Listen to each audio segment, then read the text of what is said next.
BP sugar ఉన్న వాళ్ళు జీవితాంతం మందులు వాడాల్సిందేనా? అవసరం లేదు. అందరికీ అని చెప్పను, కానీ చాలా మందికి, మెజారిటీకి బీపీ షుగర్ రావడానికి కారణాలు 3. ఒకటి ఇన్సులిన్ రెసిస్టెన్స్ ఒకటి. రెండోది ఇన్ఫ్లమేటరీ ఫుడ్స్. మూడోది ఇన్యాక్టివిటీ. ఇన్సులిన్ రెసిస్టెన్స్ అంటే ఎప్పుడు వస్తుంది? మనం ఎక్కువ కార్బోహైడ్రేట్స్ తింటే, ఎక్కువ సార్లు తింటే ఇన్సులిన్ రెసిస్టెన్స్ వస్తుంది. సో ఇన్సులిన్ రెసిస్టెన్స్ తగ్గాలంటే ఏం చేయాలా? కార్బోహైడ్రేట్స్ తక్కువ తినాలా, తక్కువ సార్లు తినాలా? ఒకటి. ఇన్ఫ్లమేటరీ ఫుడ్స్ అంటే ఏంటి?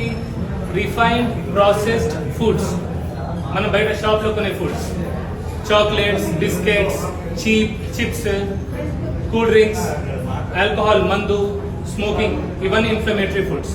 సో ఇవి బంద్ పెడితే బీపీ షుగర్ కంట్రోల్ అవుతుంది. మూడోది ఇన్యాక్టివిటీ అంటే మనం ఏం పని చేయట్లేదు, ఎక్సర్సైజ్ చేయట్లేదు.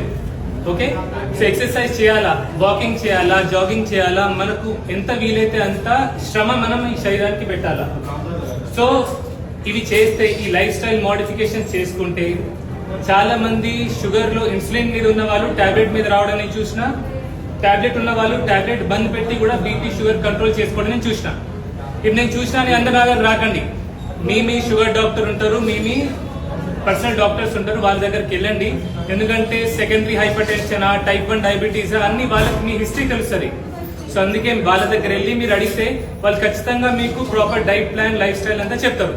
ఒకటి, యంగ్ వయసులో, చిన్న వయసులో నాకు బీపీ వచ్చిందని, షుగర్ వచ్చిందని టెన్షన్ పడొద్దు. దేవుడు మనకు నచ్చింది మనకి ఇయ్యడు, మనకి ఏది మంచిదో అది ఖచ్చితంగా మనకి ఇస్తాడు. ఓకే, సో ఇప్పుడు మనకు బీపీ షుగర్ వచ్చింది కాబట్టి మనం ఏం చేస్తాం? బాగా జాగ్రత్తగా ఉంటాం.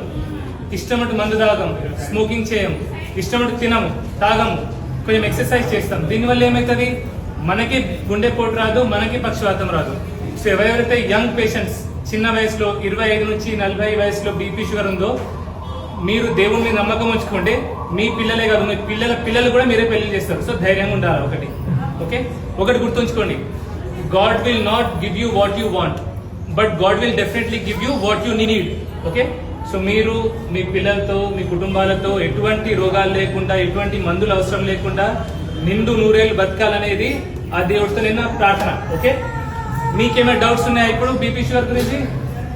అర్థమైంది చెప్పేది? వేరే డౌట్ నేను లేవు కదా? Thank you. ఇన్ఫ్లమేషన్